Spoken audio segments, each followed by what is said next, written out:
Gallup's first read on Americans' reactions to the economic sanctions against Iran.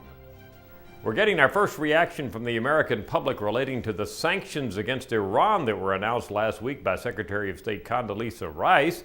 Interestingly, a majority of Americans say they simply don't know enough about the situation to have an opinion either way.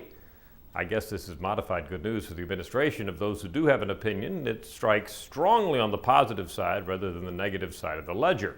However, we do know that underneath it all, Americans are very worried about Iran. The question we ask, what country constitutes the greatest threat to stability around the world? Iran is at the top of the list, fairly high above any other country. You can see the others: China, North Korea, Iraq. Interestingly, in the top 5, the U.S., which drives me to another point. Let's look at some differences between Democrats and Republicans on a couple of these countries.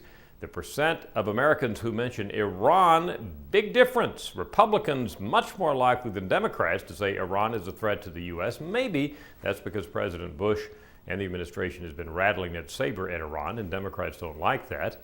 The other thing I would point out, and I'll let you come up with your own conclusions on this, the United States, the country that provides the greatest threat to stability around the world, 12% of Democrats mention the U.S. Only 1% of Republicans mention the U.S. I'm Frank Newport, Editor-in-Chief of the Gallup.com.